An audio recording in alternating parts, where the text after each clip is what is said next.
월요일 친절한 경제 한지연 기자와 함께합니다. 어서 오세요. 안녕하세요. 네, 이제는 집값이 너무 올라서 우리나라 상위 부동산 1% 부자가 어느 정도 수준일지 감도 안 오거든요. 근데 일단 이게 지난해 기준으로 나온 결과가 있다고요? 네, 지난해 통계청 자료 분석한 걸 좀 갖고 나와봤는데요. 부동산 자산 상위 1%의 기준선이 무려 30억 원이었습니다. 이게 무슨 말이냐면 표본 가구를 부동산 금액 순으로 쭉 세운 뒤에 각 가구의 가중치를 둬서 상위 1%에 해당하는 가구의 부동산 자산을 산출한 결과를 말합니다.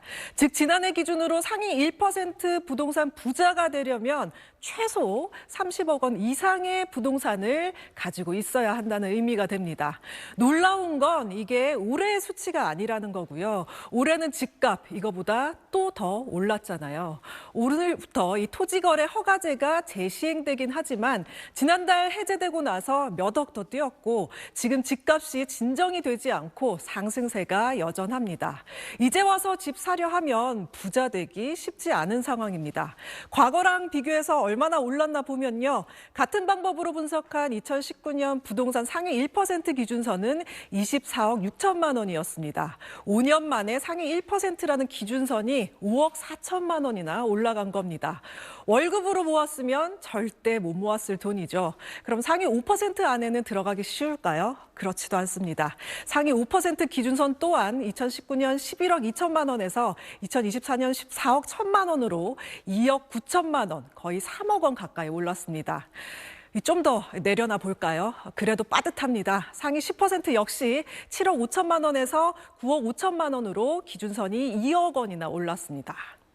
네, 뉴스에선 계속 집값 뛰었다, 올랐다 이렇게 보도하고 있는데 근데 현실에서는 내 집값은 안 오른 것 같다 이런 분들도 많거든요. 결국은 이 양극화가 심해진 거죠? 네, 맞습니다. 지난해 부동산 자산 기준으로 이렇게 줄을 세웠을 때 전체 가운데인 이 중간 가구의 부동산 자산은 1억 8천만 원밖에 안 됐는데요. 2019년에서 얼마나 늘었나 봤더니 딱 2천만 원밖에 늘어나는데 그치지 않았습니다.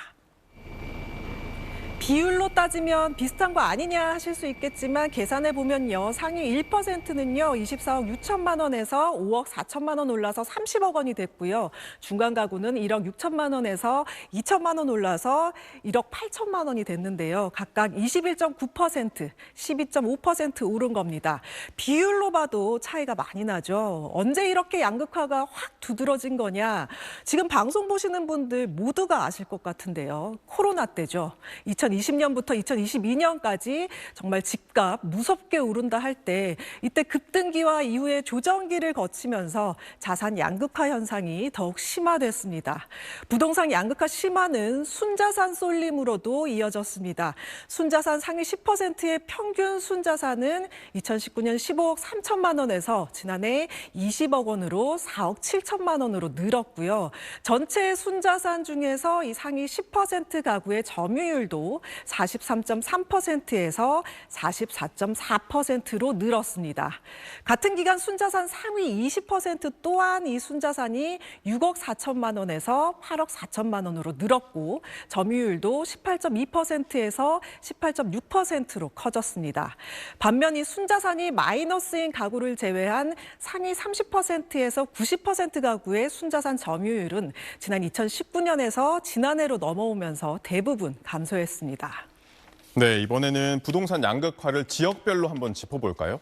서울, 그중에서도 이 강남권 집값이 많이 뛰면서 결국은 수도권과 비수도권의 격차는 갈수록 벌어지고 있는 거죠? 네, 일단 상위 20%가 가진 부동산 자산에서도 수도권에선 13억 6천만 원, 비수도권에서는 10억 7천만 원 정도로 3억 원 정도 차이가 났습니다.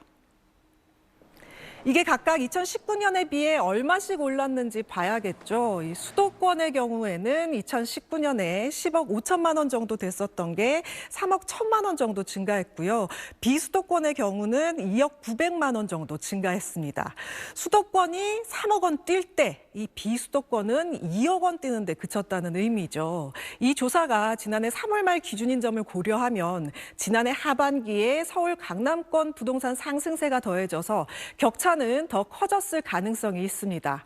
전체 자산 평균 금액을 시도별로 보면 전국 평균보다 높은 지역은 서울, 세종, 경기로 나타났습니다. 지난해 세종이 7억 6천만 원이 넘어서 1위를 기록했고요. 자산 평균 금액이 가장 낮은 시도는 충남으로 3억 5천만 원대를 기록했습니다. 네, 잘 들었습니다.